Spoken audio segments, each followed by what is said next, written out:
আজকে আমি আপনাদের জন্য নিয়ে এসেছি একদম সুস্বাদু এবং ঝাঁঝালো চিকেন স্পাইসি উইংস রেসিপি। এরকম করে চিকেন স্পাইসি উইংস রান্না করলে বাসায় আপনার রান্নার ফ্যান আরও বাড়বে। এজন্য প্রথমে একটা বাটিতে 8 থেকে 10 পিস চিকেন উইংস নিয়ে নিলাম। চিকেন উইংসগুলোকে ভালোভাবে পালক পরিষ্কার করে ধুয়ে নিব। এরপর এতে 1 চামচ রসুন বাটা, 1 চামচ আদা বাটা দিয়ে সাথে একটা লেবু নিব। এরপর লেবুকে কুচি কুচি করে কেটে দিব, এতে গ্রানটা ভালো আসবে আর চিকেনটাও নরম হবে।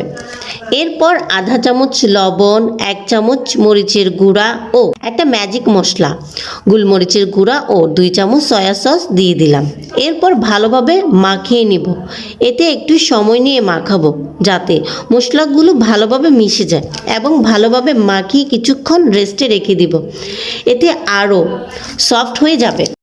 এরপর একটি প্লেটে 1 কাপ ময়দা, 1 চামচ কর্নফ্লাওয়ার, 1 চামচ মরিচের গুঁড়া, আধা চামচ লবণ দিয়ে দিব এবং ভালোভাবে মাখিয়ে দিব। এরপর মাখানো ময়দাতে চিকেন উইংসগুলো দিয়ে দিব এবং ভালোভাবে মাখিয়ে নিব। এতে একটু সময় নিয়ে ভালোভাবে মাখিয়ে নিব। এরপর একটি রান্নার পাত্রে একটু পরিমাণে বেশি তেল দিয়ে দিব। তেল গরম হয়ে আসলে এতে আস্তে আস্তে উইংসগুলো দিয়ে দিব। উইংসগুলো দেওয়ার পর চুলার আঁচটা কমিয়ে অল্প আঁচে ভেজে নিব। উইংসগুলো ভালোভাবে ভেজে নিলাম। এরপর একটা প্লেটে নিয়ে নিব। আলহামদুলিল্লাহ ভালো একটা কালার এসেছে। এরপর আবার রান্নার জন্য পাত্র নিয়ে নিলাম। এরপর এতে 1 চামচ টমেটো সস ও সাথে 1 চামচ ঘি দিয়ে দিব।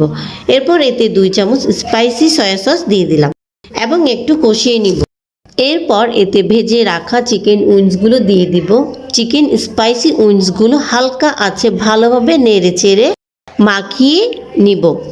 10 থেকে 12 মিনিট রান্না করে নিব। যখন চিকেন উইংসগুলো সোনালি হয়ে এবং ক্রিস্পি হয়ে যাবে তখন তাপ থেকে নামিয়ে ফেলব।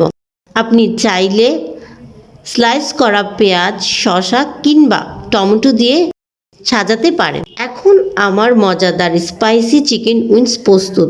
এই সুস্বাদু ও ঝাল চিকেন কোল্ড ড্রিঙ্কের সাথে পরিবেশন করুন। সাথে থাকার জন্য ধন্যবাদ। ভালো লাগলে লাইক ও শেয়ার করতে ভুলবেন না।